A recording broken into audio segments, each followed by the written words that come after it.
Hi, I'm Michael Rogan, the founder of Rogan & Associates Financial Planners, and today I want to talk to you a little bit about planning for a 30-year retirement. We meet with a lot of folks today that are well-versed in the old rules of how to invest for retirement that don't necessarily apply. The old rules would be your parents would retire, they'd have a pension, they'd have Social Security, and their life expectancy gave them maybe 10 years after they retired at age 65. A generation later, we're trying to all retire at age 62, and the joint life expectancy of a 62-year-old couple is 30 years, meaning one of you is likely to live 30 years. So how do we plan for 30 years? How do we plan to have you a growing income in retirement to keep up with inflation? Let's talk about 30 years for a second. As of about a month ago, I've been licensed for 30 years. Let me just give you an idea of what I've experienced. 30 years ago, interest rates were a lot higher than they are today. Today they are at rates we have not seen since the 1940s. The stock market, the Dow Jones Industrial Average, was about 1,700 the day I got licensed. It had never been 2,000. But we know, so stocks are risky and bonds are safe. So let me tell you something that might help you understand why you feel that way. The second year after I got licensed, we had the crash in 1987, where the market went down about 40%, nearly 25% in one day. That was pretty scary. 3 years later, Saddam Hussein rolled his tanks into Kuwait, which resulted in the first Gulf War, the culmination of the savings and loan crisis, and a recession in our country, and the market went down substantially again. 3 years later, the stock market wasn't doing very well, but it wasn't terrible, but the bond market crashed. 4 years out, stepping back, in 1992, about that same time, Time magazine put a cover story about why we're so gloomy, and they let us know that America had so much debt, both individually and corporately, that it was going to be probably at least a decade before we saw any substantial growth.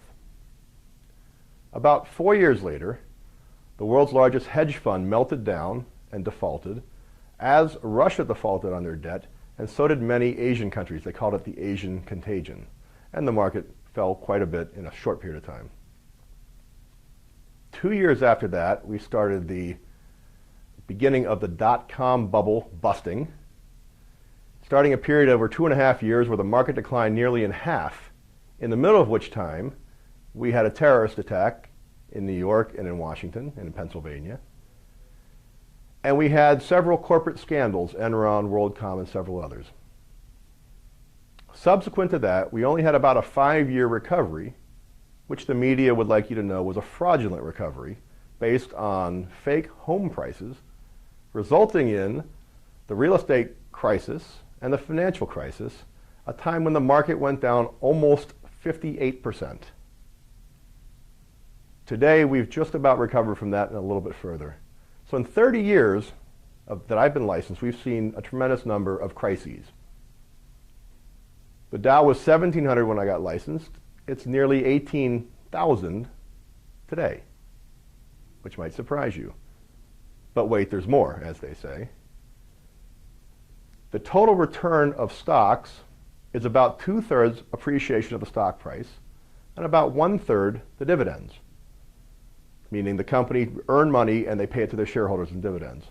If you had reinvested those dividends, much as you would in your retirement accounts, etc., and you had an index marking just exactly like the Dow, you'd have seen the Dow go from 1,700 to 42,000 during the time that we had all of those different crises.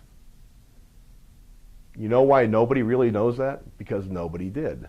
If you had been invested simply like the Dow or the S&P or just in a prudent allocation 30 years ago, or perhaps in the beginning of retirement, all you have to do to have success, all you had to do to have success, was nothing. Stay put. Draw your income. Ignore the media. Go watch the sunset.